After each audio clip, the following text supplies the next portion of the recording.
10 règles d'or à ne jamais faire avec un homme.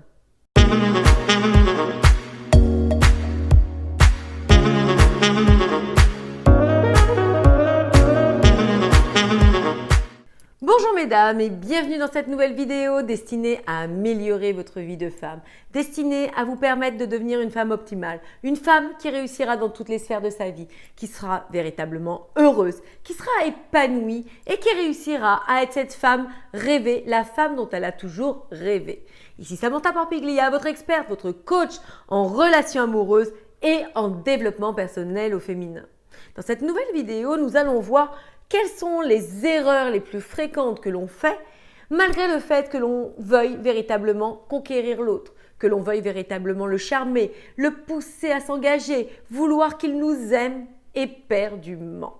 Bien évidemment, à chaque fois, ces agissements sont faits à notre insu, car la plupart du temps, ils sont dus à notre manque de confiance en nous, à notre manque d'estime de nous, du fait de ne pas assez nous aimer, aussi d'avoir des croyances erronées. Tout ceci contribue à nous mettre une balle dans le pied et à ne pas nous permettre d'obtenir ce que nous désirons. Mais avant de commencer, n'hésitez pas à candidater pour un diagnostic gratuit avec moi. Les liens sont dans la description. Cela vous permettra de savoir à quel stade vous en êtes dans votre quête de l'amour, dans votre cheminement personnel. J'ai réussi à répondre à beaucoup d'entre vous, donc je fais en sorte de vous apporter toujours mes réponses positives pour que vous réussissiez à obtenir ce que vous désirez.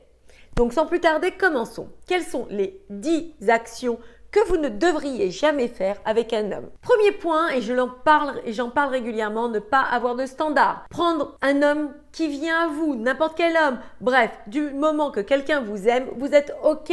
Non mesdames, tôt ou tard, ça vous reviendra comme un boomerang. Choisissez bien le partenaire qui fera partie de votre vie. Deuxième point, être OK avec ce que dit votre compagnon. Tout ce qu'il émet comme avis, tout ce qu'il a comme perception de la vie, tout ce qu'il vous dit, vous êtes OK. Vous ne voulez pas déranger. Troisième point, de la même manière, tout ce qu'il fait, même si ce ne correspond pas à vos valeurs, vous allez acquiescer. Vous n'allez jamais vous positionner. Et ça, c'est un tort. Quatrième point, ne pas avoir d'équilibre dans la relation.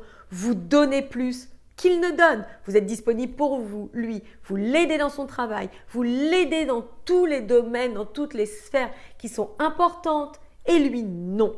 Ne flanchez pas, n'agissez pas de la sorte, c'est en votre défaveur. Cinquième point, supporter des violences. Et là, tout le monde le comprend, mais je parle aussi de violences verbales, ou le fait qu'il vous diminue, qu'il vous dise que vous n'êtes pas capable, que vous ne réussirez pas, etc., etc.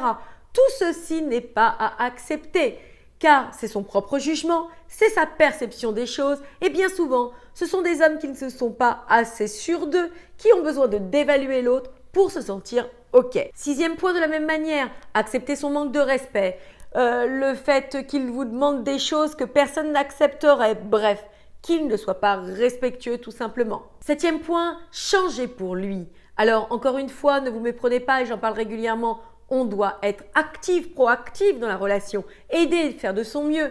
Mais ne pas rogner sur nos valeurs, nos standards, sur ce qui importe véritablement pour vous. Il vous demande de plus fréquenter votre famille, ne pas accepter. Il vous demande de rogner sur certains amis, ne pas accepter. Sur votre personnalité, de changer de métier, de faire des choses qui sont importantes pour vous, ne l'acceptez pas. Huitième point, trop acquise. J'ai fait beaucoup de vidéos sur ce sujet. Ne soyez jamais trop acquise. Et le meilleur moyen, c'est d'avoir sa propre vie, d'avoir ses ambitions de vie et de ne pas vivre à travers l'autre. Neuvième point, accepter son manque d'engagement. C'est-à-dire que vous allez être patiente, vous allez attendre, vous allez lui trouver mille et une excuses. Bref, cela ne vous permettra jamais d'obtenir ce que vous désirez.